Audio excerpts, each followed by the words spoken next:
നമസ്കാരം. ചോര കണ്ട ചെന്നായയെ പോലെ ഇരയ്ക്കുമേൽ ചാടി വീഴാൻ ഒരുങ്ങുകയാണ് ബി. കേരളത്തിൽ 52 സീറ്റുകളിൽ സർവ്വകരുത്തുമായി നിയമസഭാ തെരഞ്ഞെടുപ്പിനെ നേരിടാൻ ബി പണി തുടങ്ങിക്കഴിഞ്ഞു.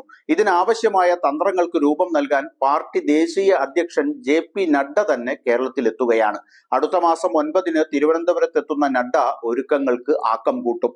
ലോക്സഭാ തെരഞ്ഞെടുപ്പ് ഫലം അവലോകനം ചെയ്യുന്ന BJP നേതൃയോഗം നഡ്ഡയുടെ കേരള ദൗത്യം സംബന്ധിച്ച ഒരുക്കങ്ങൾക്ക് തുടക്കമിട്ട് കഴിഞ്ഞു.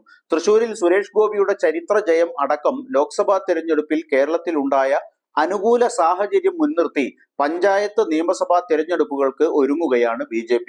ലോക്സഭാ തെരഞ്ഞെടുപ്പിൽ ശക്തമായ പോരാട്ടം കാഴ്ചവെച്ച 52 നിയമസഭാ സീറ്റുകൾക്ക് പ്രത്യേക പരിഗണന നൽകിയാകും തയ്യാറെടുപ്പ്. BJP ദേശീയ അധ്യക്ഷൻ JP നഡ്ഡ പങ്കെടുക്കുന്ന വിശാല നേതൃയോഗം തിരുവനന്തപുരത്ത് ചേരുമെന്നാണ് തീരുമാനിച്ചത്. പാലക്കാട്, ചേലക്കര നിയമസഭാ ഉപതെരഞ്ഞെടുപ്പുകൾക്കും ഉടൻ ഒരുങ്ങും. ക്രൈസ്തവ വിഭാഗങ്ങളുടെ പിന്തുണ വർദ്ധിപ്പിക്കാനുള്ള നീക്കങ്ങളും ഉണ്ടാകും.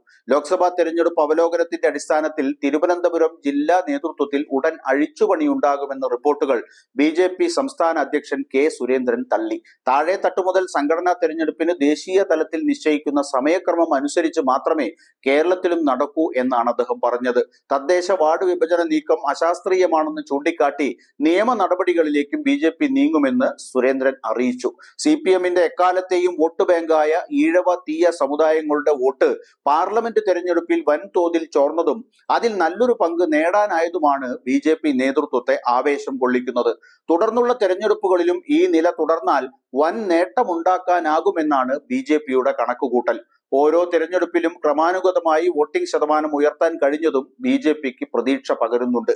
ഇതോടൊപ്പം ക്രിസ്ത്യൻ വോട്ടർമാരെ കൂടി വലിയ തോതിൽ ഒപ്പം നിർത്താനായാൽ പാർലമെന്റിൽ ചരിത്രത്തിൽ ആദ്യമായി ഒരു സീറ്റ് നേടാനായതുപോലെ നേരത്തെ നേമത്ത് അക്കൗണ്ട് തുടങ്ങി പൂട്ടിപ്പോകേണ്ടി വന്ന അവസ്ഥയ്ക്ക് പകരം ഇത്തവണ 1ഉം 2ഉം സ്ഥാനങ്ങളിൽ വന്ന മണ്ഡലങ്ങളിൽ നിന്ന് കൂടുതൽ MLA-മാരെ സൃഷ്ടിക്കാമെന്നാണ് BJP ലക്ഷ്യമിടുന്നത്. നഡ്ഡയുടെ കാർമ്മികത്വത്തിൽ BJP നടത്തുന്ന യജ്ഞത്തെ UDF-ഉം LDF-ഉം എങ്ങനെ പ്രതിരോധിക്കുമെന്ന് കാത്തിരുന്നു കാണാം.